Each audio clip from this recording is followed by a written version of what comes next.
Oh my god. Actually, that's fine. All right, we're good. All right. Ladies and gentlemen, welcome back to the GhostComms podcast. Today we have a competitive Fort caster and analyst who's casted for events such as the world-renowned FNCS Grand Finals, Nikkei 30s Invitational, Collegiate Cups, and many more tournaments under his belt. Lash has made the most of his massive opportunities in 2022 and is doing just as amazing in 2023. Lash, welcome on, man. Hey, thank you Welcome, guys for welcome, having welcome. me. It is Yes, a sir. pleasure to be on here. I know I saw this a couple weeks back, and it piqued my interest. Watched a couple episodes, and hey, now we're here. Well, We appreciate I that. love to hear We do that. Yeah, appreciate that. the feedback has been great, man. And honestly, more so from people on the backside, like the behind the scenes, than I would say like the audience. Like all the people Sure. we've had on, the people around it, have been really supportive, and like we got a DM from an org owner. I don't even know if I told you every detail of this, Vishal, but he Mhm. DM'd saying like, dude, this needed to be made. This content needs to be out there. Like kids need to watch this stuff. You did show me this, yeah. Yeah. So I mean, I'm really happy to hear that. That's what we're trying to do, and inspire kids and put gold role models in their face. And what a better role model than you? You are a really course. young caster. You've made a lot of success for yourself very early in your life. So what a better role model Yep. that we could have on. So, basics, like give us a rundown. Where'd you grow up? Like how'd you grow up? How was gaming a part of that? All right, so I'm born and raised Philadelphia, Pennsylvania. I mean, that's Oh, where okay. my original sports passion comes from, damn. and then that runs into how I got into video games, and that came from the love of the Eagles in the NFL, ran into Madden, and I was always a statistic kind of person. So Mm, I would spend my Okay. time always in the franchise modes, building my teams out and everything. mm, I like And that. The My as League that stuff. went on, then it continued through that pattern, and that's where it kind of led into Fortnite. And until that point, it was more so just casual gaming up sure, until Right. that point. But sure. that's the origins leading up to about 2017. What's that? We're- What's that movie with Jonah Hill and Brad Pitt where it's all about like Moneyball. baseball? Yes, Moneyball. Yeah. That Moneyball, yeah. I love that movie, but I think I don't know. Esports was kind of on the back end of that, but we've seen a rise in that of like statistical analysis to predict who's going to win and what team would go where, and I mean it's great. We've seen this on the broadcast too, and like props to the competitive team because the broadcast has improved so Very much much so, as of very late. much so. Implementing stats, implementing these things that keeps that casual audience understanding and interested. I just wanted to touch on that because you kind of gave a springboard for it. But Vishal, I think you had a question. Yeah. A quick question. This is just for trolls. Were you a 76ers fan in Philadelphia? See, I never really followed basketball too much. I was always Okay. a baseball, football main. But I respect Right. football. I played Kind of a football. sucker. So Oh yeah, for sure. yeah. Okay. Okay. Fair. That's nice. So I'm not gonna judge you off of it. Of course not. okay, Of course so not. Of so course not. casual gaming transitioned into more competitive gaming when you found Ford, or what was kind of the process there? So Fortnite was I actually didn't like it at first, and I Mm. feel like that's a story for a lot of people. Yeah, where they we've just heard do that a not lot. Like it Yeah. at first, and Yeah. then like 2 months, 3 months later, everyone's playing it. It's like, all right, I'll give it a try. And then as soon as I come back to it, playing with the family, playing with the friends, and I would say around Summer Skirmish came around. That's where I Yeah. started getting the initial competitive itch. I'd watch the broadcasts, watch everything competitive wise, whether that be from Tfue to Ninja, whoever Yeah. it may be on that scale. That was where I was, and that's where I'd be watching. And then Tfue and leading Ninja up were the to the competitive point, scene. yeah, That is yeah. crazy to think about, right? Think Yeah. about what it is Wild, now. right? That it was just pub stomping for a while, and then Mhm. yeah. Tfue Yeah. Ninja, Summer Skirmish. Yeah. Not much else other than that at the time. Was Summer Skirmish the one where that clip of that guy The doing like dude doing the the- ridiculous tower? Was that Okay, Summer? That was Summer, right? Summer Yeah. Skirmish. Yeah. Okay. Okay. All right. Continue. Go ahead. Wow. Yeah, no, it's It's insane. crazy that we're 6 years into this game almost. Right? Right? I was It's I was talking about it with someone the other day of like I was a sophomore in high school when the game came out, and I'm is I'm crazy. graduating college like next year. Like that is, it's like it's been this whole crazy. chapter of my life, and like I'm a completely different person than when the game came out, and yet it's For been sure. a For sure. consistent thing. Like I never thought I'd end up here when I started playing that game, but like I don't know, yeah, it's just a wild thing. Like I think a lot of people can relate to that, especially like younger kids, where some of these kids it's been literally like half their life, which is just Oh yeah. Oh yeah. insane to think That's about. Crazy. Yeah, but anyway, So in 2020, that's where I had originally gotten my PC, and I was like, you know what? I've streamed a couple random streams on the Yeah. PlayStation, just here yeah, and there playing yeah, Arena, whatever. yeah, And so at that point, I started what I'd call like offline streaming, basically. Like nobody was there. I'm just streaming myself, basically. sure, yep, And up until the rest of 2020, that was where I was like watching everything from FNCS to third-party Yeah. tournaments. I started growing a somewhat of a Twitter at that point in time, and then Yeah. 2021 rolls around. That's where the CasterLash era begins, if you will. That is So, in January 2021, I had seen this tweet from those of you who may know Monster D-Face, and Oh, yeah. he Okay, had I was Love gonna that. say that you sound like Monster D-Face. Have you ever You heard do. that? You do sound like it. You do sound very I hear similar. that so Yeah. much. It's I great. I'm sorry You to sound- like. I you don't mean to sound like cast a a shadow younger over you, Monster but you D-Face. do Yeah. sound like Monster. Very much so. Very much Yeah. so. I think I it's hear it. the young. I don't know. Yeah. It's something about the cadence. I don't Yeah, know. yeah. If I had a nickel for every time I've heard that, Okay. I'd be a millionaire. I'm crazy. glad it's a consistent sure. thing then.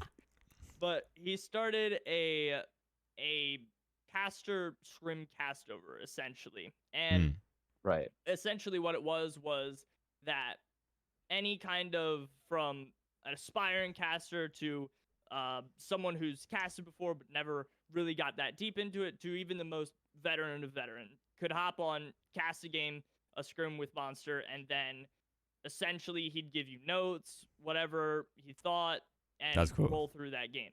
And at the end of it, he had, forget exactly the quote he had mentioned, but he said that is essentially one of the best he had seen on the day. Now, Nice. I've always been the Great the compliment. person that was always analytical minded as we Yeah. kind of dip back into like the Madden stuff, and I've always Right. loved watching the broadcasts since I was like I can even remember from traditional sports. Yeah. So even leading that into Fortnite from watching all the broadcasts and everything and loving and being interested in all the caster work, I was like, you know what? Let me hop in this. Let me do this. And then Yep. after that, that's where I was like, all right, you know what? Full steam ahead from here on out. Cool. Too mad. That's That's sick. sick. So Sick story. Yeah. Okay, so you were like, I'm in on this. This is what I enjoy. Props for Monster, which is a great starting point. Monster, by the way, is a fantastic person. Like I had Amazing person. a Love him. couple of brief interactions with him at Invitational. One including like I asked him to sign my t-shirt. I got one of those like white FNCS t-shirts, and he did a custom like graffiti tag. If for those of you who don't know, like D-Face is from, he used to D-Face because he was a graffiti artist, which is a super cool backstory. But like I asked him about getting into the scene. I asked for tips, and he gave me this rundown. Like he just sat and talked with me on his booth, like 20 minutes before the broadcast started. Like super down to earth dude, genuine guy. If you're looking for a role model in the scene, he's it, man. Like, and with Prac Server and everything, he's done a lot for the game, and I think a lot of people are just unaware of him. Like they've heard his voice, but they have no like face to match it or personality, or like there's a really good character behind that voice. Is kind of what I'm getting at. But Monster just had a kid, didn't he? yeah, Which is insane which to is think about. wild. Yeah, Because 2 years ago he was like talking about how he was this graffiti artist before, like he was all this and Yeah. stuff on the Brandwish podcast. And then Yeah. I opened Twitter the other day, not so Uh-huh. long ago, and it's just he has a kid, and I'm like, there's no way that's time has passed that much. dude, I know. It's crazy. Now we just need Aussie to have one, and all of the big figures will be dads. So having that connection was probably, or that like boost was probably big. How did that lead? Like, how did you get your like first, like, what would you say was like your first like big thing, or like the gig that like kind of started the train of, or the domino effect of getting where you are now? That's a good question. So, beginning of 2021, I started working with an organization called Optimal Ambition. You may have heard of Yeah, it. Oh, Sticks was yeah. on. Sticks was on it. Yeah, Yep, Sticks, Who Fishy, all those guys. that's right. Who Fishy? During Yeah, the Who Fishy run of him winning. yeah. Everything. Coop as well. Coop Okay. won Yeah, FNCS that's and right. Max Solo under them. Great So dude. I started working with them on like a community broadcast kind of ordeal where it was like mini $100 pop-up tournaments. Yeah. Twice every week, something like that. Yeah. So that Org was where outreach. I initially. Yeah. Exactly. That was where I originally got my foot in the ground, and then you mentioned a cast that continuously led up to that point. So that went on. The Optimal Ambition stuff went on to about end of 2021. Okay. That's where that kind of halted. The org has since sunset, and now That's we're a very pleasant word to describe Sunset, that whole. wow, I like wow, that. Yeah. dude, that was Extra didn't go under. It reached sunset. That's like the pleasant version of the doomsday clock, like the clock strikes midnight. It's like, no, it's just sunset. Like, no, that's funny. I like that. Rode off into the sunset. That's a But, caster word for when someone is not doing Very well. much a Like, caster word. yeah, like, I just showed it. it's not. Oh, they suck. It's not the right decision there. Or Not that they fell off. No, they sunset. No. Yeah. Yeah. In sunset, Their time is come and gone. Yeah, that's funny. Vocabulary. That's Yeah. the top of the panel. I'd love to say off topic. Your room looks insane. I was talking about that before. The colors in your room are just. They just bring out FNCS, if that makes sense. No, the second he turned on his camera, I was like, that is a caster's room. That is absolutely Yep. Caster's camera as well. Jesus. Yeah. Yeah, it's the Sony A6400 16 millimeter like, Sigma. Yeah. Just a dream. $1,000. W's. Pretty We'll darn put good. that in the description in with the an link, Amazon yeah. link with a little kickback for us. No, I'm just kidding. No, that's no, cool. Go ahead. Yeah. So 2021, or 2021 ended.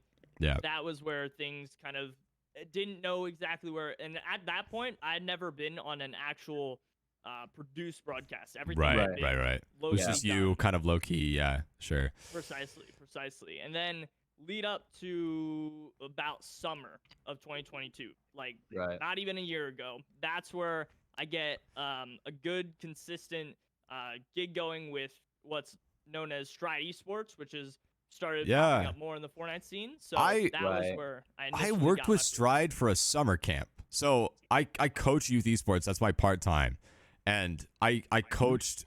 We partnered. I worked for Cloud9, coaching for a summer, and we did a partnership with Stride, for like a youth. It was like a free K through 12 like thing. But yeah, they're doing some cool things for sure. I like the idea of kind of bringing the structure and kind of partnering it with the educational system, because it like a lot of parents are really down for that, and they instead of like kind of that gamer lifestyle of like sitting at your PC for 6 hours a day doing nothing, or like being kind of exposed to whatever, like a lot of them like it just for the sake of, yeah, we're providing structure, we're getting them being social with other people, things of that nature. But Stride is a cool organization. They're doing some cool stuff in the scene, like you said. Absolutely, yeah.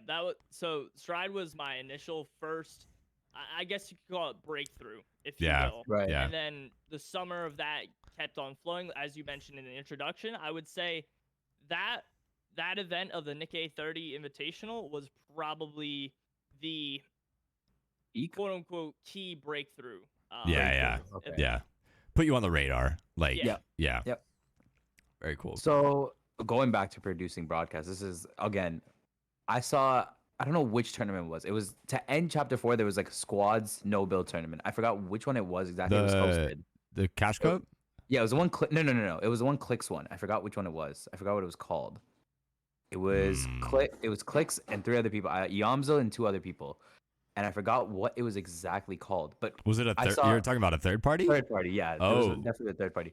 But what I was saying was I saw the behind the scenes of it. Someone posted a 2-minute clip. That was some of the most insane like teamwork production I think I've Yeah. seen. Like I Yeah. didn't think it was that crazy. Like I knew they had to Yeah. be like 1, 2, 3 switch or whatever, but they're like Yeah. everyone's laughing behind the scenes. Everybody's having fun. Like it Yeah. looks insane the way the broadcast is produced. And that was a third party tournament. Imagine something like As the Fortnite complicated as series. Yeah. FNCS. Yeah. Yeah. Imagine how the Fortnite team that produces the stream anytime any event goes on, Yeah. like imagine how that is. Yeah. That probably have to be a dream. The give and take, this is such a tangent that I've like been wanting to like tweet about recently. Oh The my god, not another one, please. my Twitter Please, is infamous for a myriad please. of reasons, but no, like I've been on this like whole thing about like now being more on the creator side and getting deeper and deeper into like streaming and content creation and all that. Like how much work goes into a 30-second TikTok or a 10-minute YouTube video is insane. Like you're sitting there consuming this, you have to do nothing but click play, or Mhm. like with the broadcast, you just have to pull up a Twitch stream.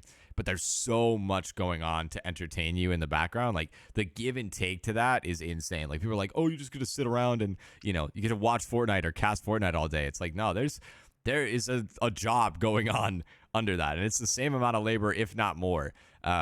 Especially in entertainment, because it's not a guarantee. You have to appease people's subjectivity, which is a complicated thing to do. You can't satisfy everyone, and that's a really hard perspective. But that's just my whole rant recently has kind of been along that A line of lot of thinking of respect like, towards you and the other casters for that, for sure. yeah, And I mean, no, go who ahead. else better to ask than you about what the behind the scenes of that is like, right? Yeah, Yeah, I've been a part of quite literally almost everything in production, from content producing, staff finding, analyst, caster, yeah, observer. Amazing, yeah. Yeah. insane. I mean, a lot of them kind of bridge all of those. No, especially Yeah. the caster analysts. Like you kind of generally are both of those things. Okay, this is just a really quick question. Of everyone you met, who's the most knowledgeable on the game, like of the casters? Resub. Yeah, Resub Seems like it. is Seems Yeah. like no it. doubt the most yeah, He's doing wise. great for himself. He's doing great for himself. Absolutely. yeah.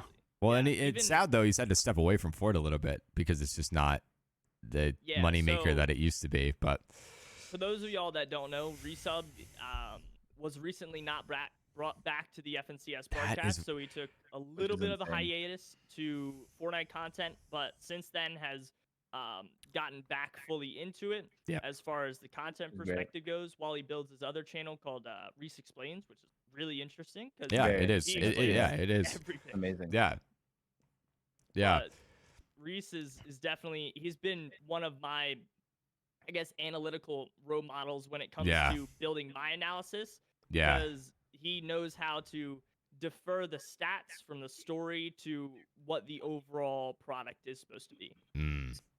Yeah, yeah.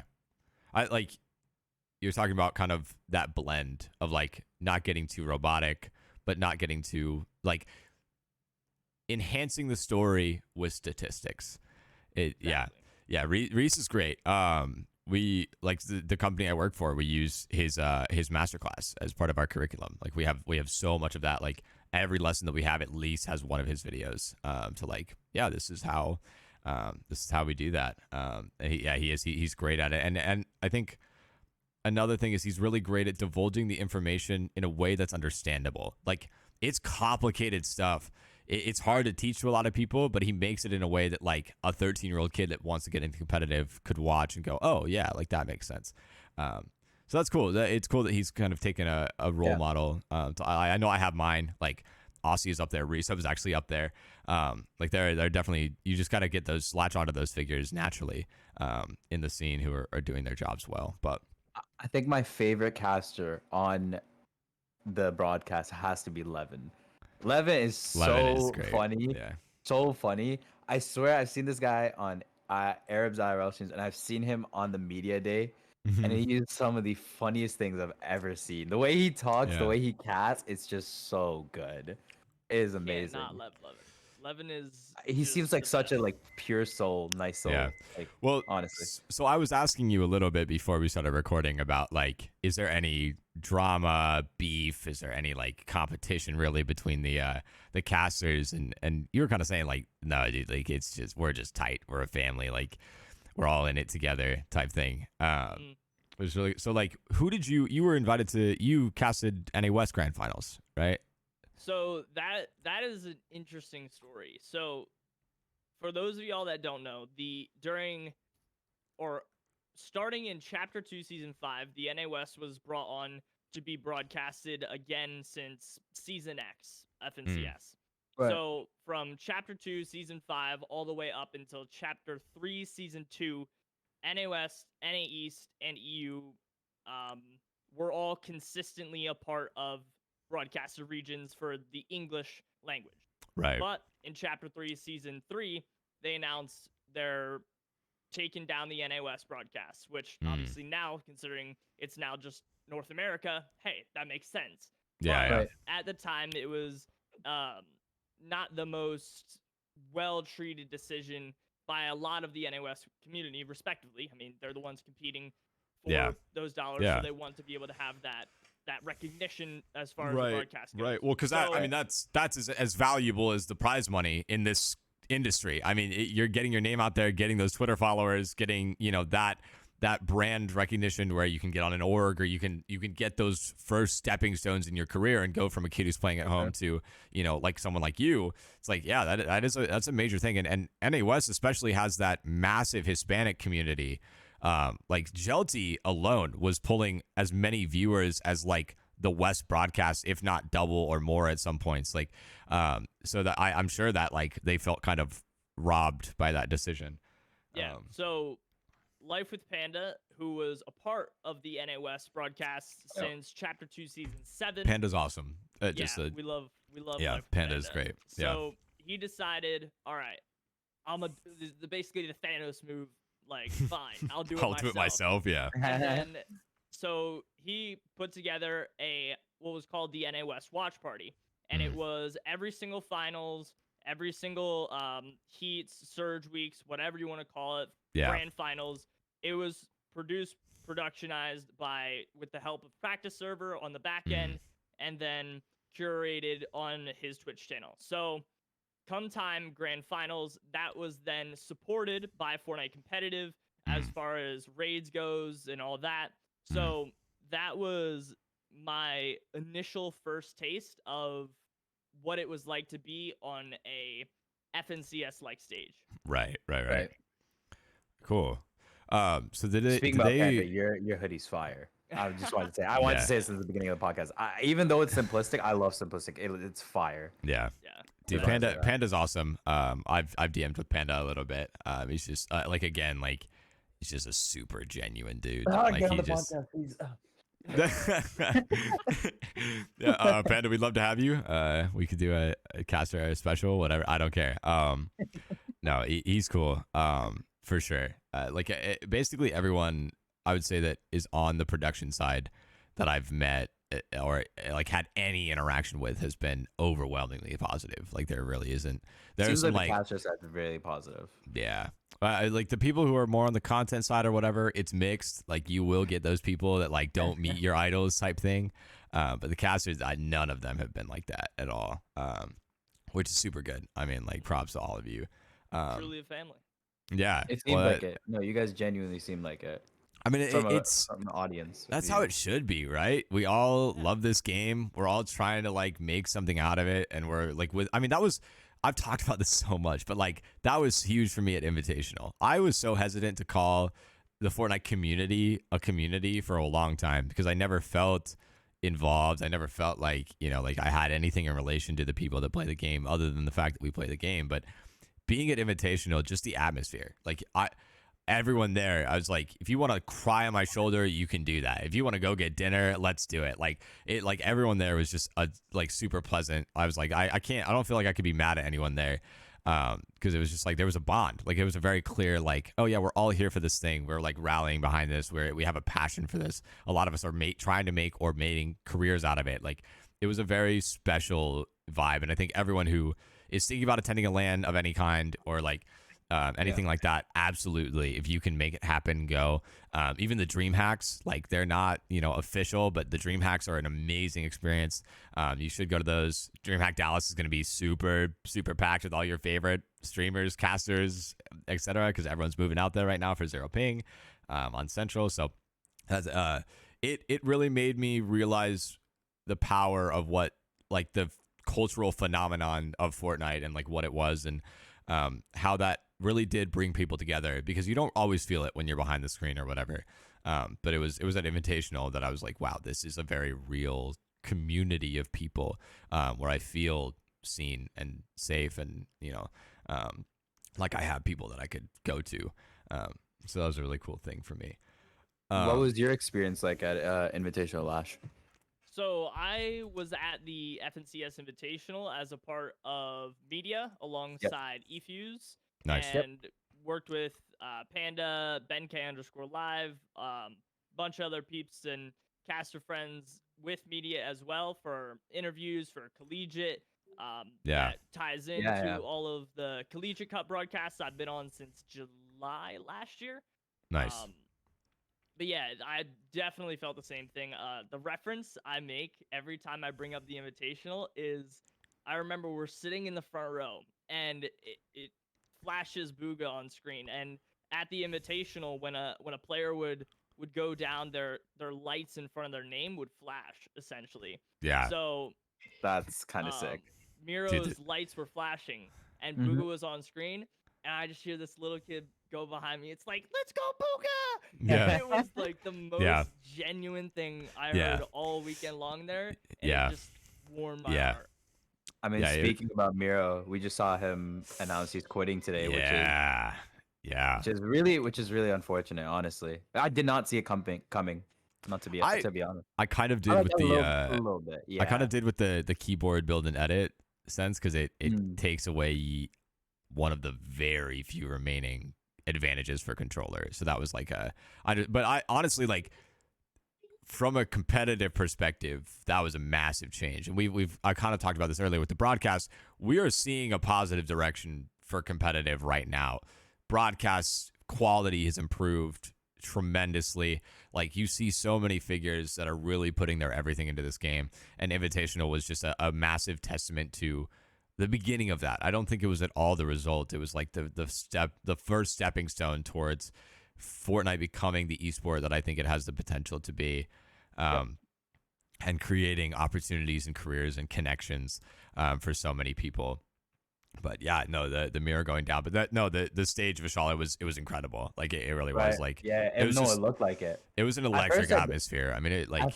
At first, I didn't think a lot of people went to Invitational, but then when they did their little pan out from when someone won the game, I was like, holy what the? Like, how many people are there? It felt, I mean, it was weird because it wasn't like that many people respective to like, an NFL game, but it felt like a full stadium. Like it was absolutely just like, you felt so energized being there and like filled up, and like, it was just I still did not get to go on to like a LAN, like a meetup. I was planning on TwitchCon. Didn't go as well with the parents, on age-wise. So, but I'm looking to go to DreamHack Dallas, hopefully, to make something work. If we go to Dallas, we got to get some in-person episodes done. We've already got one planned, by the way, if we do go to Dallas. So, are you planning on going to Dallas, Lash? I know you are. I know you are. To be determined. To be determined. Okay. We shall see. Now, on what side of that? Yeah, sure. Yeah, sure. Yeah. Well, we'll have to get a picture or get dinner or something if you do end up going. Oh my god! Cool. Just think about dinner. Like, oh my god! Imagine how many people could be there, dude. We could get a massive dinner going. We could just talk about the future of Fort and our experiences for hours. I mean, I could, like, everyone that we've had on, I could talk about with for like 8 hours for sure. Yeah. So, well, actually, kind of speaking of that, like, connections in this scene are a massive thing. We've seen it firsthand, just running the podcast from the time before we started our first episode to now. Like, we have had an infinite expansion of opportunities, people that we can have on. I mean, even the way we got you on was somebody reaching out on our behalf. it was a previous guest's player, an Org owner's player reached out to you on our behalf to get you on, which is just an awesome thing. I mean, like that again, like being on the backside, being kind of behind that epidermal layer of the scene, like people are just so much more genuine and kind. Like I didn't ask him to do that. I was just like, hey, like in passing, like if there's anyone you would want us to have on, or like that you could. And he went out and DM'd like 5 or 6 people that I listed off from his Twitter following, and it just I mean, I'm grateful. I'm unbelievably grateful for where we've gotten so far. But we've learned the power of connections so much. I think we talk about this like every. Sorry to cut you off. But no, we talk keep about this, like, every other episode. But like the goal of the podcast is to get the other view of how a person really is, how someone like you or someone like Bronos or someone like Advit, whoever it is, to get like their backstory. Like we didn't know a lot about Advit. Like from what we learned. And I honestly wish we had that podcast going longer. That's something I talked to Jatmon about. And we had wished we'd done that. But even after that, we were on a call with him till 3 a.m. Yeah. We were on a call with him till 3 a.m. Everyone who's just been Well, and it's breaking perception, because that's such a massive thing in this industry. And the people that we're having on, it's just like people get this preconceived notion of you, and the accuracy can be anywhere from dead on to, but a lot of the people we've had on, we just don't know them. Like they have their brand, or their like, and it's not even always their brand. It's like other people's asserted, like, perception of them that you just adopt because it's popular or whatever. It's like, there's so much depth to all these people. They're human beings with complicated lives. And that's kind of what we wanted to bring to light. So I'm glad we get to do that. So, like with you, we talked about Monster was a massive connection. How have you seen the power of that? Like how, I mean, like, can you attest kind of what we're saying? Like how important are connections in this scene? See, I wouldn't even, I personally don't call it connections, because I see it as relationship. Oh, sure. Yeah, like, no, that's a great distinction. That's even better. Honestly. Yeah, that is a great distinction, because I totally, like, people do, oh, you're using them, like it's a connection, like you're using them as a stepping stone somewhere. It's like, no, like, no, that's a perfect word. I love that you made that distinction. No, keep going, but yeah. Yeah, so in the realm of kind of just being genuine is the most for sure. biggest, brightest thing I preach as much as I possibly can. Like the thing I make sure, and I check myself every single day I wake up, I'm like, all right, man, I better be the same exact person when I'm hopping in a meeting at 8 a.m. than I am hopping on the podcast at 8 p.m. Yeah. Because I want to show the same thing, that even when, like, all right, new update this morning, I made a tweet of the charged shotgun coming back. Yeah. And my first genuine reaction was, let's go! And I found the meme where there was Charlie just going, let's go, baby, let's go, baby. Let's go, Love the charged shotgun. Everything I put out is me in the same space that it's me at 8 p.m. at night, just chilling. No, that's a massive thing. And even more so from my perspective, this is something that I struggle with creators all the time. It's because I'm like, if you're playing a character, or if you're not being you, to me, that says you are somewhere deep down, you're aware that you aren't like deserving of the platform that you're trying to achieve. If you're not being yourself, if you don't think that you can be yourself and still see the same results, then what do you do? Like, obviously there's something that you need to work on, and it's not saying you can't get to that point. I'm not discouraging you. I'm saying, like, you just need to kind of be self-aware and introspective. But I love that. I mean, we've heard that from a couple of people, but I love that you kind of brought it up without provocation, like that.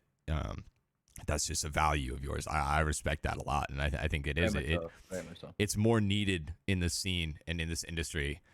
This community in general. Things like that, I think that's why you have that atmosphere with the casters, because they understand stuff like that. The streaming world, it's backstabby, it's snaky, it's like, dude, even for like 1 or 2 average viewers, it like the things I've seen are horrendous. People just don't care about people.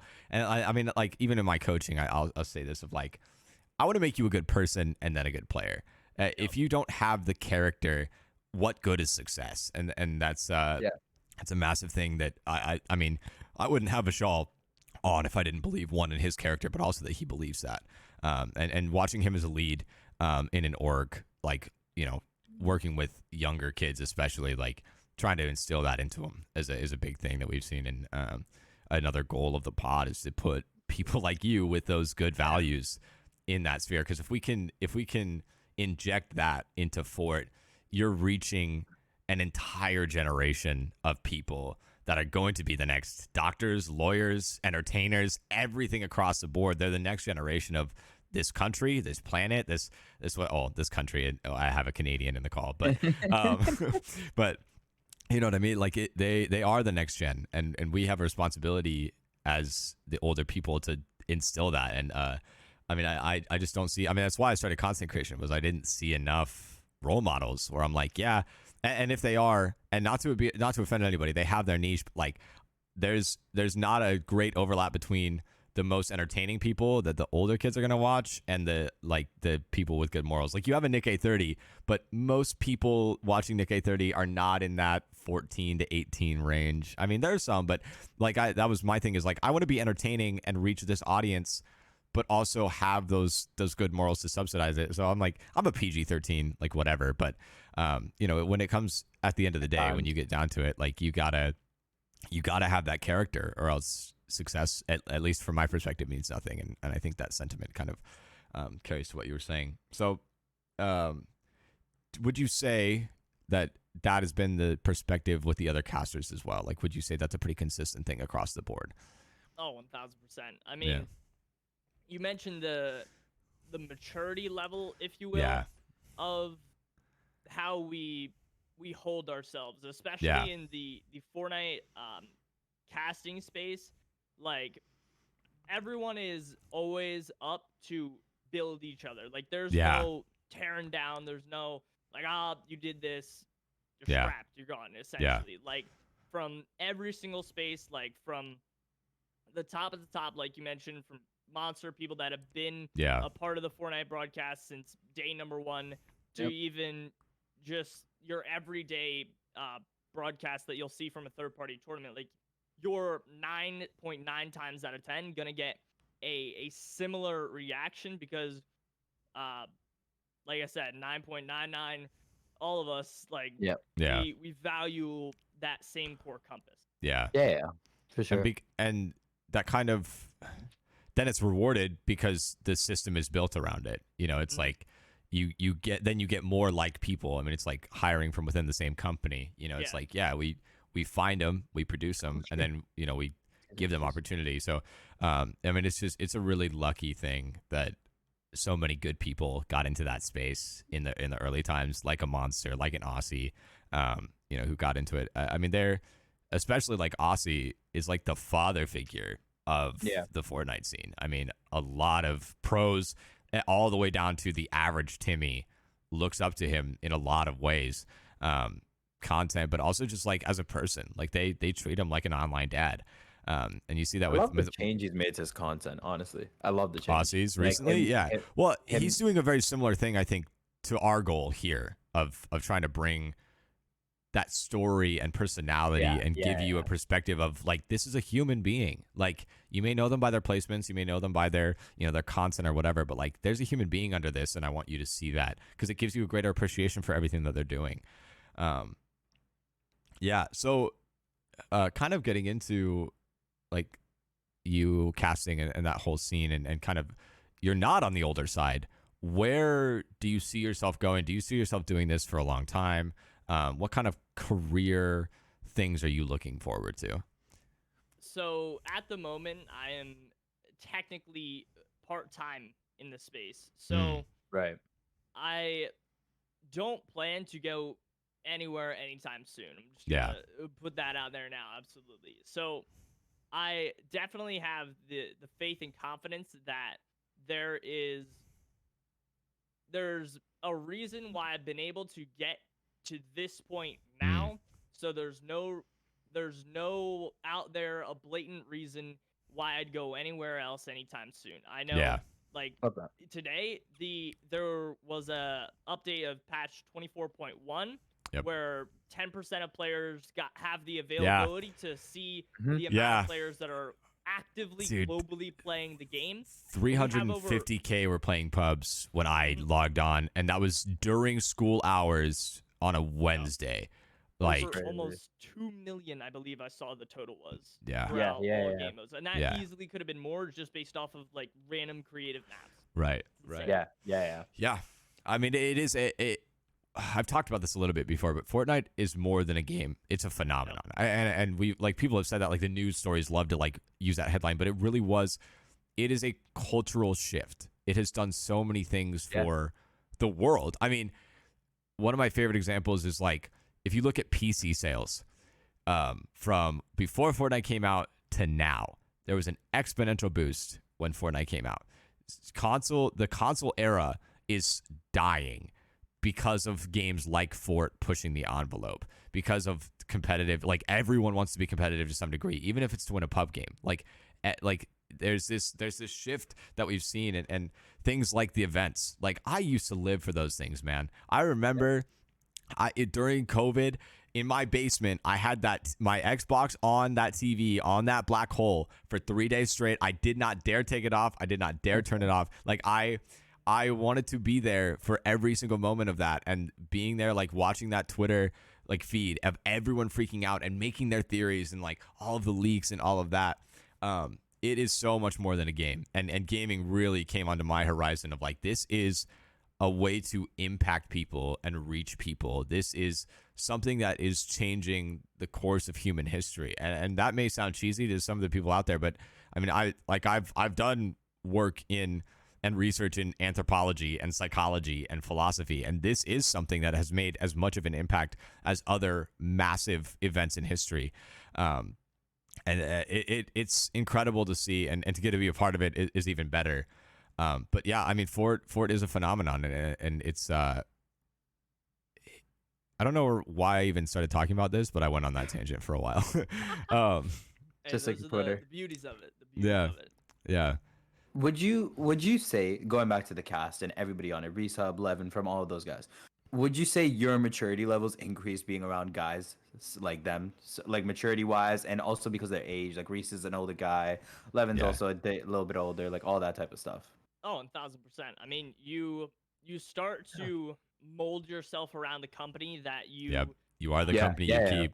Yep. Yep, exactly. So I 1000% attest to that. Yeah. That people like Life with Panda, Somebody's Gun, Monster D Face, and so many more have been Yeah. influential in so many different ways that it definitely shines in many different aspects of, like, hey, I learned this, this conversation helped this, and Yeah. it builds you to that foundation, if you will. Like, Yeah. there's a saying, like, a I don't want to say dumb, but, like, for lack of a better word, dumb man builds their house on a sand, but a Yeah. wise man builds their house on a great That's stone of a rocks. Bible verse, I'm pretty sure. Hey, oh my god. Yeah, no, well, and like you were saying, it gives you more. This is something that I talk to about people that interact with me, especially on the streaming side.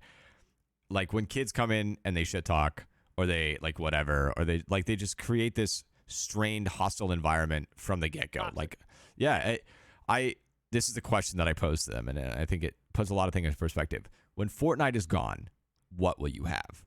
And, like, it kind of sounds like what you're talking about is, like, yeah, even if Fortnite were to, like, evaporate or have never existed, those experiences still built you as a person, built your life, built your wisdom, built your whatever. And that's really the goal of what we're doing here. Like, the reason I feel okay spending 6 to 8 hours a day on this game and in this environment is because I'm doing it to do something that I believe is part of my purpose in life, and building myself as a person, and doing something that is worthwhile. You know, like, I like with streaming, I try and run charity streams, and you know, put on people that I believe deserve the platform, and all of those things. It's bringing the real meat of life, so to speak, into something that it's Right. just a game, but you can make it so much more if you approach it the right way.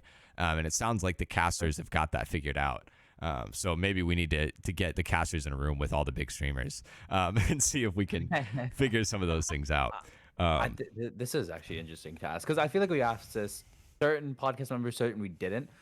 How do your parents feel about like this whole casting thing? Like they definitely know, I'm assuming, right? Oh yeah. Because you've traveled, you've done all this, you went to invitational. Yeah. Like you weren't just like, oh mom, I'm going to invitational, yeah, blah. I'm No, going on like, a trip to Raleigh, North Carolina for Like, no reason. I'm Yeah.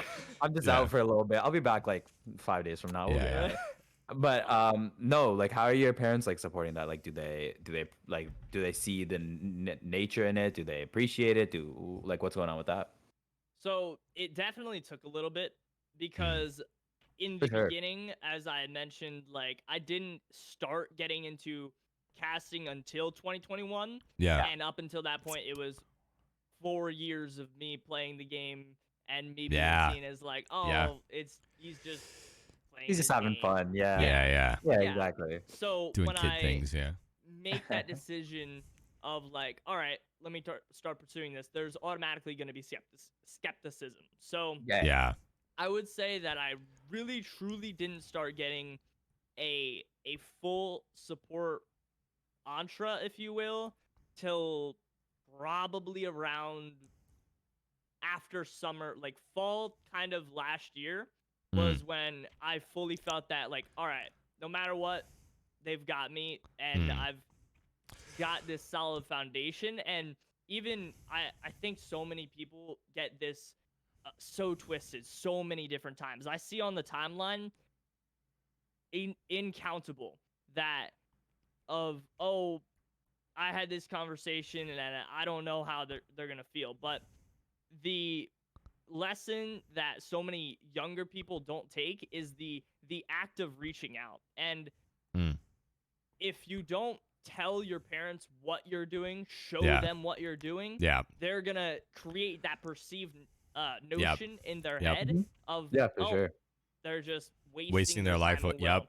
Exactly. So when I started showing them like, hey, this is what I'm doing, what maybe seemed as yelling in my room or something like that. Yeah. Like, no, I'm Yep. actually For sure. creating. I'm spending 3 hours broadcast to refine my notes for this, and then showing them the product that is made out of it. It makes a world of a difference. For sure. Well, and showing that you're serious about it for you and that you're passionate about it. Like showing them, I think that's the biggest thing is like show them how passionate you are, show them how much you want it. And most parents out there are going to be like, okay, like show them you're serious about it. I mean, this was my deal with my parents was I bought my whole first PC setup during COVID because I was like, I want to try playing on PC and maybe content creation. And they're like, okay, well, that was the first step in proving to them that I was serious about what I was doing. And I spent basically my every last dollar getting everything that I needed to stream. And it was through that and then consistently streaming every day to nobody, seeing basically no growth, to say, I'm still serious about this. I still want to go deeper. I still want to do more. And they saw the work I was putting in. They saw me watching other people's streams. They saw me brainstorming content. They saw me sitting in Discord calls, strategizing with people. They saw all of that work. And I was bringing them into it. Like, this is what I'm working on. This is what I'm struggling with right now. I had a really hard day. Like, it was going to my parents, even in those days, like, man, I don't feel like I could do it right now. I feel like quitting. Like, the world is against me. I'm not talented, like, whatever. But it was that whole process of bringing them in and showing them that this is what I want to do with my life. I'm convinced of that. So now I want you to be with me. They were like, all right, we got you. Like, and now fast forward to today, I've been content creating for 2+ years. My mom's like, hey, like, there's this ring light on Facebook Marketplace. Are you interested? Like, she's now part of the process with me. We talk about it all the time. We talk about algorithms. We talk about YouTube ideas. We talk about thumbnails. We talk about the podcast. I update her on every single thing about this podcast because this is my passion project. This is what I want to be doing as a creator. And it's made a world of difference knowing that they believe in you because you believe in yourself. And so many kids, they're so disconnected. Like, even, Vishal having to ask, and it's not a wrong question to ask because a lot of kids, they're like, no, my parents have no idea what I'm doing. Like, they just know I sit in my room for 8 hours a day doing nothing. I mean, it's like, yeah, like get them on your team. Most parents, maybe some bad parents out there, but most parents want to be on your side. They want to support you in these things. Nah, these kids are so fortunate to be in their rooms. Look at me, man. Look at I got plants down here. You know what I mean? Off your kitchen in the overall these kids space. complaining about not having the best setup. At least you get to be in your damn room. Be happy. Like. Well, that was a big thing. I didn't get that. I am 21 years of age and I did not get my setup in my room until 20. Like it was, I mean, like I mean, it was like, okay, like, dude, like these kids, man, they got all the time in the world. They're doing like the kids who convince their parents to let them do online school to do this stuff, and they still don't like understand what a privilege that is. It's crazy. Be grateful, man. But like, for real. And that's just life advice. Like, screw Fortnite. Be grateful for everything that you get along the way. Recognize what you have and take advantage of it. Like, anyway. Again, we're given cards that were in life. Everybody's given different cards to deal with, and that's just what you got to deal. Like, that's just what you got to. You're dealt with, different right? cards for sure. Yeah, it's like a game of poker. You're given certain cards. It's luck based, of course, but it depends on how you play them to win your hand, right? Yeah, poker's more about everything that happens besides the cards that you're dealt. And I think that's a good analogy for life too. Is I mean, like family. Is it the same with your friends? Like your friends, I'm gonna guess know about your whole thing around casting, or somewhat know. So, I don't exactly have any per se IRL or in-person friends as Which is the okay, which is perspective completely of- okay. Yeah. Oh yeah. Yeah. From the perspective of like a school kind of vibe, if you Right. will. Yeah. So I started. I jumped on the online school train back in 2020. I was like, yeah, this is the best option for going forward. So Right. Sure. as that happened, that kind of withdrawn out and started getting into this community, and that's where honestly the relationship ordeal kind of came into play. Like, all right, I'm starting to build a genuine friendship with these people, and it's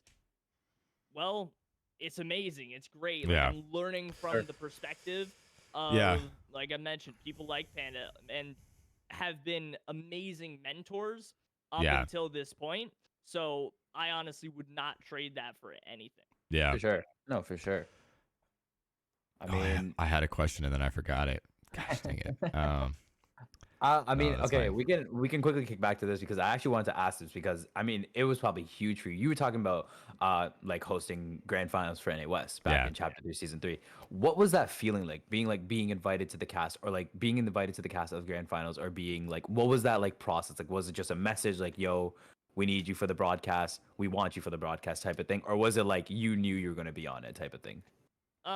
So Panda had originally reached out to me in the like before anything had even happened, like, hey, we definitely want to have you on for whatever it may be, and I ended up being the like core caster with Clay Staling for the entirety of the Clay was the production. one. Sorry to cut you off, but Clay was the one that couldn't play, right? Or they like there was a big thing with that where like he was a player and then he qualified, but he wasn't supposed to be able to because he was a caster. Okay, yeah. Oh, that's right. Oh, Clay is the Clay is the redheaded type. Yes. Right? Yes, Yeah. Okay. Yeah. The bun. Yeah. Super sick hair, by the way.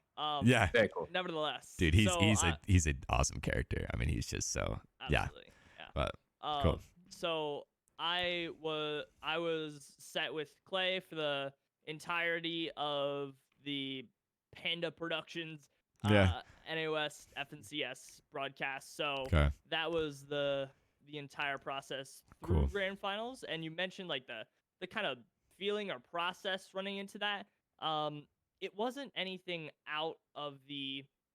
It didn't feel anything out of the normal, I'd say. Right. Like, it felt in the moment, if you will.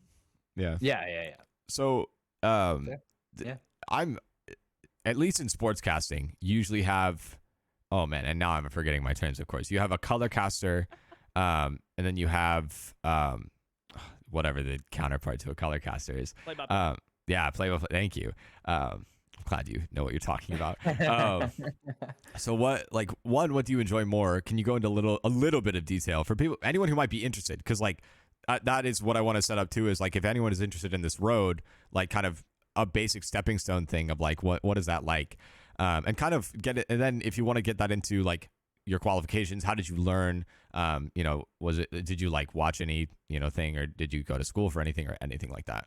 Guys, don't get it fooled. He just wants it for himself. All the advice is for himself. I told him I'm interested in casting. We're gonna talk after. Hey, maybe we'll do a broadcast together someday. That'd be great. But yeah, no, just go into that if you would. So, in the beginning, like I had mentioned, it was kind of learning on my own. That was the way it was. Like it was watch parties. Third-party broadcasts, all clicking through 50 Twitch streams to try and see whatever would be the best. So as far as advice for the just getting started, thinking about getting started, I would say don't listen to any casters that you look after. And I say this so that way just listen to yourself for like 3 months, like a test trial period, if you will. This is just keep on listening to yourself, and that's how you grow your style, your voice. Because this is the same thing. There's so many parallels. Because I mean, it's a form of content creation, but like, there's so many things with content creation too, where people are like, "I'm not growing," or "I'm not whatever." I'm like, dude, you're emulating people, and what they've been doing is coming up with unique content for them. So you emulating them is going to do nothing except make people think, "Oh, you're a copy of this person." And that, I mean, it's the same thing. I mean, you take it anyone on the broadcast, they have such a unique, like, them. They have like that. You have an embodiment in your mind when you hear Panda, when you hear somebody's gun, when you hear Monster D Face. They all have their own unique thing to them, their spice, their voice. For a caster, that's especially fitting. So yeah, I mean, I just wanted to draw that parallel because that's great advice. I mean, it's like, get you down, get what you do well, get what you like, and that's life advice too. Don't be anybody except for you, because that's what you're going to be best at, is being you. Anyway, to continue, but you're exactly right. You don't want to be the 2.0 lesser version of somebody else when you can be the 5.0 of you. Like you're selling yourself short, essentially, of what you can do. So that's definitely a major piece of anybody wanting to start, is starting, whatever it may be. That's what I wish I could have done, or not wish I could have done, but definitely would have done differently if you like, it would have been an overall better process to start on. But then again, like, for everything that led up to the path, I wouldn't be exactly here right now where we speak without that. So sure. It's definitely all about living and learning through that process. Absolutely. And as for, I see this, interestingly enough, like, this happens even with people like myself, people on the official broadcasts of like, when you make a mistake, it's okay. Like, we all are going to make mistakes, especially for talent that are on air for 3+ hours guaranteed. Like, you're human.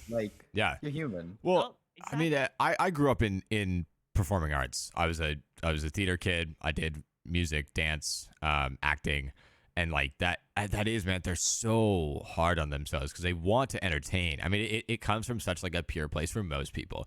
It comes from like dude, I just want to like be the best that I can be for the audience, for these people that I'm trying to entertain. And it's like, you're fallible. It's going to happen. Like, that's honestly, like, covering up, just going, oh, like, if you mess up, somebody's name, oh, excuse me. And then you just back up, you say it again. I mean, it's like, like, that perfectionism is super real in this scene. And it ties into the two. Like, there's a reason why I'm tying the top of the top to the very beginnings, because they all intertwine. They all connect.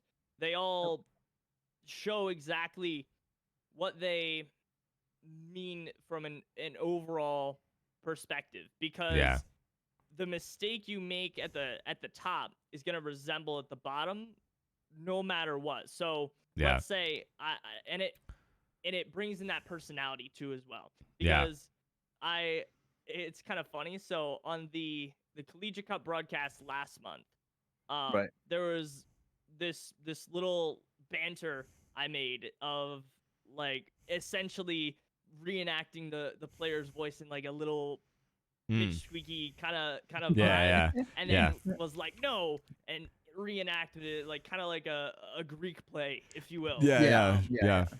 And some people may pursue that as a quote unquote like, oh, too funny, too janky. But if you think about, that's what makes each individual broadcaster themselves. Like, For Yeah. sure. that's what makes Yeah. Levin Levin. Yeah. That's why people like yourself and both of you both said like, hey, we love Levin because Yeah, he yeah. allows himself Yeah. to be himself on camera. Well, and that's, you're not going to satisfy everyone. Everyone Yep. has their own personal subjective like likings and dislikes, and like, yeah, it's better to just be you and get the audience that you're going to get and get your fans, and just, I mean, like that's why you have a myriad of colorful characters on a broadcast, because everyone's going to latch on to somebody different. You know, I mean, for me, like, I know the more analytical, intellectual types are what I tend to latch onto, because that's how I am as a person. But other people like that comedy, like that levity, like, you know, all of those stuff, and that's fine. That's completely, that's how the world is. That's subjectivity. Like, it's smart of the broadcast to cover all their bases. It's like, yeah, we're getting people for everyone. We're here for everyone, and that's what we're showing in our unique. But not every caster. I mean, you're being inauthentic if you're trying to appease everyone. You're never going to satisfy everybody, and that's a life thing too. I mean, And that's what I was gonna say. It goes so much further than like Yeah. just casting. Like Yeah. if you think about it as us three specifically, like Lash, me, you. Lash, his target audience casting. It's towards Yeah. the kids that watch the broadcast. It's towards the kids Right, that watch the right. party tournaments. And his uniqueness makes it so, damn, he's this type of caster. He's this guy. Oh, I Yeah. know him because of this. For you, it's streaming because you don't make YouTube content right now, which you better should soon. For Get you, me an it's- editor. Yeah. For you, it's streaming because you try to be unique with your streaming. Even though you stream Fort here and there, you try to do stuff different as well, like I Right, saw last night right. on your stream. And then for me, it's YouTube content. Like I don't only just do Fort, I do a lot of stuff. Like I do horror games, I do a bunch of other stuff. I combine Yeah. Fort with other things. Like Yeah. it's the uniqueness that people care about most. Yeah, like Yeah. copying content, you'll get numbers here and there, especially putting like, Yeah. best controller settings in your title. Like you'll get like 3K, 4K views, which Yeah. is really annoying. But it's like, But it's your not a long uniqueness- term. Exactly. It's Exactly that. and it's so empty. I mean, even if you do find some kind of monetary success, it's such an empty feeling. Like so in the streaming scene, the whole thing of like playing with viewers and doing giveaways or whatever, like those are like the two staples of like, you have absolutely no personality and there's nothing to your stream. People who just sit there all day and host customs and do giveaways, or both, like, I'm just like, there's nothing to you. People are only here to play in your customs or to win money or win V-Bucks or whatever. And as soon as you take that away, as soon as you take away that expectation from the viewer, there's nothing to you. They don't care about you as a person. They care about what you're providing. And it's like, and we've talked about this with Fort too, of like the content creators who can go to any game or play anything or do anything on stream and still be watched because the people are about them. That's a successful creator. And you know what I find the most annoying, bro? You know the YouTube. You know when you go on YouTube and you're trying to search up like, playing customs, and all of them are those damn freaking like dress shows or whatever they're called. And it's fashion like those shows. fashion shows, and I'm like, that was oh a my terrible God, it's COVID never trend. I ending. hated that It's, that like, started. never ending, and I'm like looking at it like, Yeah. there's no way 10 people are streaming the same fashion show the same time. And then there's this one kid. Oh my God, I literally blocked him on YouTube for this. There's this one kid on YouTube who hosts these customs, but he doesn't actually host the custom. He just has the cute thing, like with the code. He has a cute thing, and he's like, guys, remember to subscribe. You know, you can win this. You can win this giveaway. Dude. I'm like looking at it. I'm like sitting there for 15 minutes. I'm like, can we just play the custom? Like, I just want to play. Yeah, no, He's just sitting there doing the same dude, thing. I'm like, you is see it it, just a man. robotic voice? I swear. People see this industry as an opportunity to manipulate and get their quick cash grab and get out, and you'll see that, like, especially on the content side, like the same kind of vein, Vishal, of like the Kraken event YouTubers, like that's become kind of a meme in the Fortnite community of like the people, oh my gosh, it's not a Kraken, and then they leave the game. You're like, why would, if there's a special event going on, why is that the first step that you take? But no, I mean, it is hopefully it doesn't happen as much in the casting scene. That kind of like cash grab money, whatever. I mean, like we've talked about, it's so much like more genuine there, dude, every single one I've interacted with. So I like Monster D-Face, like I said, he did like a custom graffiti signature on my t-shirt and talked with me for like 5 minutes. Was like, he was like less than half an hour from doing the official broadcast, his job, and he still took the time to, like, you know, Panda I've DM'd with, awesome dude. I ran into SBG hours after Invitational because he lives in Raleigh, and he was just walking in front of the venue, and I was like chilling with some people that I had met. We were about to go get dinner, and I saw him, and I was like, dude, I've been watching you since like 2,000 subs. Like, I love your stuff. Like, you're just so intellectual about the game. I love it. And like, he was like, yeah, like, what's your name? Like, he asked me my whole backstory. Like, he's just an awesome guy. And like, I don't know. I mean, I think especially that broadcast side and that more mature, that the more organized and administrative side of the game and the industry has just the best people I've ever interacted with. And the people who are kind of on that younger, trying to make it on their own, less organized side need these role models for that reason. That's why LANs are the best experience for them. Even if you're younger, like even at like 15, 16, even though if you can't go to LANs, which is completely understandable, you ever get the chance, it's the best way. It's the best way for you to experience the real world, including the online people that you met that are also and network. In the, I mean, that was exactly. But the thing that people don't realize is that the online friends they meet, they're real people in life. They're not just people you talk face to face with. No, they are real people in life. They go to school. They have classes. They have extracurriculars. I think the word is sonder. I don't know if you there's a dictionary out there of like, There's many dictionaries. Well, no, but it's a specific dictionary for like ethereal kind of ever encompassing specific words that are targeted towards like experiences of the human condition. I think it's SONDER. But sonder is essentially this idea that, if I'm using the right word, that every human being, it's like the awareness that every other human being that you see and interact with, whether that's an Instagram follower or, you know, a person that you see walking in a random venue, has an equally complicated and valuable life as you. And like that realization from a philosophical perspective, you're like, holy shit, like every interaction I have with somebody could have an impact on the course of their life. I mean, if you talk about like butterfly effect, like, and even for us, like we talked about connections, and this is, it wasn't out of I want clout, but like, because I went to Invitational, I met Bronos because I had watched all of the arena race. I loved that content. Like even when I was streaming, I would have his stream up, making sure I knew who was in the lead, how many points they were getting, how many times they died off spawn. Like that was a really important thing for me, especially during that time, because the game was so boring, and that was like more exciting than a lot of the stuff going on. And then I ran into him at Invitational. I got to meet him. That led to him being on the first episode, and that's led to everything that we've created now. And it was relationship. It was, you know, we felt connected enough to each other to actually like invest in each other's time and get to know each other a little bit, and DM on Twitter and whatnot, to the point where he was like, yeah, like I'll do that for you, and like I'll be on, and I, you know, and it was a two-way street. Like, we're giving people exposure. We're trying to tell their story. Like it's not a greed thing. And like, it might be a slower way to grow, but it's like, it's so much more valuable at the end. It has substance to it. And you're doing something that lasts beyond just the game. The game is the vessel that we're using to impact people's lives. And that's really like, that's what Fort is to me. It's a phenomenon that has allowed me to touch people and reach people that I never would have reached, and vice versa. There are many people who have impacted me in such a positive way because of this game, because it was a medium for us to meet and to interact and to have good times and laughs and cries and everything in between. I don't have any more questions written down, Vishal, I did. but I mean, this is one of my last ones. Lash, I was looking at your YouTube channel just now, and you post before, at least once every month. About that, yeah. Do you have any plans with YouTube in general? Like, we asked plans about like casting and all this stuff, but YouTube, Twitch, whatever. Because I know you streamed a week ago on Twitch, which I mean, you're pulling views on Twitch, which is insane to see. And YouTube, it can definitely get there. I just wanted to know like what are your plans for YouTube and stuff like that. So essentially, what I plan to, or I shouldn't even say plan, but what I am going to Aim to? build out, yeah, what I'm going to build into for YouTube is based off of analytical content. So, Yeah. Love but that. it's different. It's different in the Okay. way that. So okay, sidebar here. Yep. I get a lot of my ideas and perspectives from the traditional sports world. So Yeah. there's Yeah. a host, analyst, whatever you want to call him, Emmanuel Acho, and Yeah.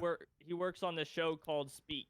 So he does these little mini breakdowns where he stands in front of a TV and basically has like iPad in front of him and Yeah. taps on the plays and points Yeah, yeah. out what's important. Yep. So I started doing that for grand finals. That's awesome. Just posted on Twitter Yeah. this past season in Chapter 4, Season 1, and it started doing well. And Yeah. Yep. that is the kind of simplistic content I like creating. Yeah. So my eventuality is putting that out on YouTube, see what it cooks, just Yeah. whatever. And then as far as short form goes, I started posting short form again, like a little bit, kind of testing the waters of the style I want to create, the Yeah. overall atmosphere I want to continue on that. So Yeah, I started TikTok as well. It's doing great. yeah, yep. That's doing great. So the content I build on my short form, and this is where I want to tie it into a little bit of that genuine content perspective Yeah. of why you want people that see your content follow you for you, because Yeah. it's everlasting. Like as Yep. long as you're here, your content's here as well. Yeah. So Yep. essentially, I only post my casting. That's Yeah. that's all I post. Yeah. Because that will be the reason why people follow me. They're Yeah. not following me because they're seeing, oh, it's gameplay, but because it's all right, they're seeing my face, introduction to the clip, Yep. and then the clip Yep. is me casting Yep. what I do. Yeah. So that is the most genuine feeling. Especially, I find it interesting when I see the TikTok profile views, because I saw a notification the other day, and I see I'm not gonna say the name obviously, but I saw the profile view, see followed, and then like a couple hours on Twitter later, I have a follow from that person and a DM. Like the most Yeah. heartwarming feeling Yeah. Yeah. is when other people come over because Yeah. they liked you for you so much Yep. that they Yep. wanted to travel across other Traveling platforms to get socials, that. exactly. So that Yep. that was so actually again going to connections, we did an e-date just for the fun of it recently with Advith. So he was hosting one and we're like, let's hop in, we'll just like we'll be us. Just for fun. And yeah, and like for me, I was out to prove a point, and then my whole thing was like, I'm just gonna be the most authentic I can be. I'm not gonna clip farm. I'm not gonna try and be content. I'm not gonna lie. I'm just gonna be me. I'm gonna give my answers, and I'm gonna see as far as I can go. And I didn't even get close to winning. I think it was like fifth or sixth or something. Yeah. Wow. got third. Thanks for clarifying that I was sixth and not fifth. We could have left that a little bit ambiguous, but Sorry, my fault. 7. My but fault. ABG Lena was co-hosting this because hers fell through, which we didn't know going in. We thought it was Oh just my god, Advis. I didn't know. I saw her thing. I was like, No there's clue. way I we're didn't fighting for know Luna. she was There's streaming no it either. way. But after I got out, I noticed that she was streaming. I went to her stream. She had like 300 something viewers. So Advith had 150 to 200, probably like in between there, and Elena had 350 to 400, like during the whole thing.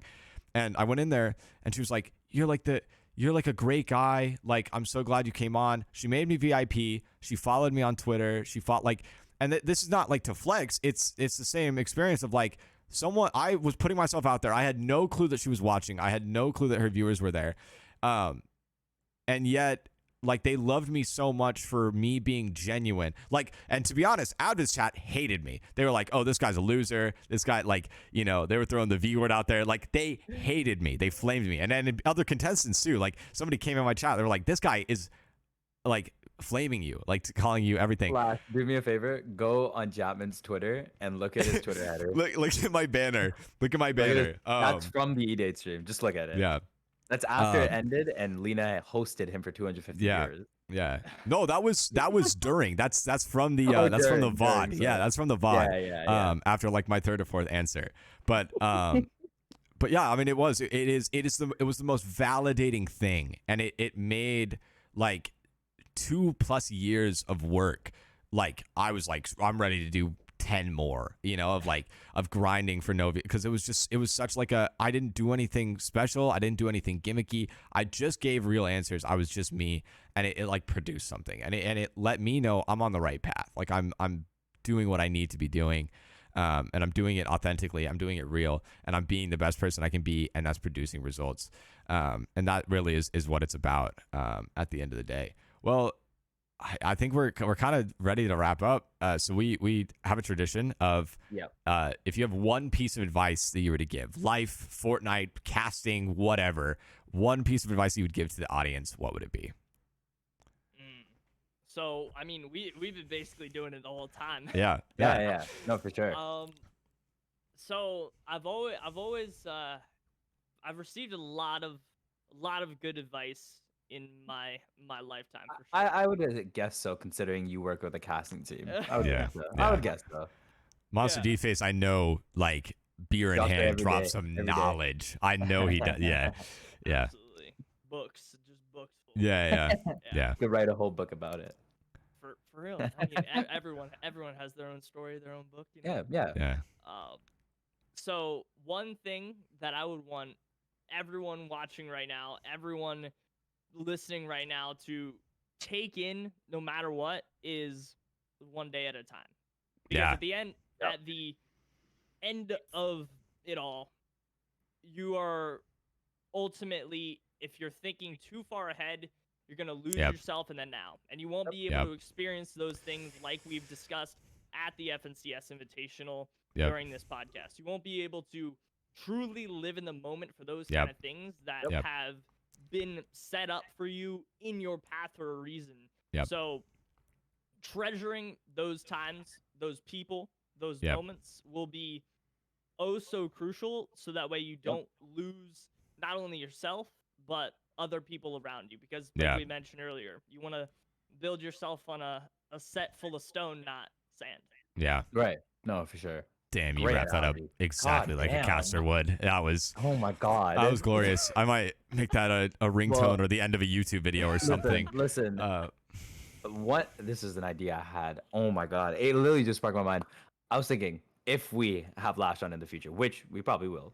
I hope we do a run back with every do. single person that we have on in the future for sure. But Lash specifically, this works perfectly. What if we got another caster and we had this segment where we throw on a clip of something like an FNCS Grand Final, cast off. I already know where you're going. Not even a cast off. Not even cast off. We just get a 2-minute segment of them casting a Grand Finals, and we're just That'd be sitting in the great. call, just watching, and they just get to see everybody's expression. Yeah. I think that'd be the funniest thing ever. Whenever that is, hey, you want to hit us up in 3 months if something big happens, 6 months, a year, I don't care. We'll have you on tomorrow again. I don't care. We might save the episode for a bit, but no, dude, I really appreciate you being on. You were a pleasure. Amazing. I mean, I don't pick favorites, but this was we got into stuff that I really think needs to be talked about. And you are a fantastic role model for the scene. Ladies and gentlemen, thank you for joining us for yet another episode of GhostComms. If you like what you've been seeing, go ahead and like, subscribe, go watch all the other episodes. Tell us who you want to have on. Reach out to people on our behalf. I don't care. Whatever you do, we'll keep doing what we do. We're really grateful and Check out passionate. Lash's socials all down in the description. Go check out Lash, Twitter, everything TikTok, he does. YouTube. Watch his stuff. I'm already a big fan, as I have been with every guest. I fall more in love with this scene every day. I'll be falling asleep to your content today. Don't worry. All right. So, with that being said, we will see you in the next one. Peace. Later, everybody.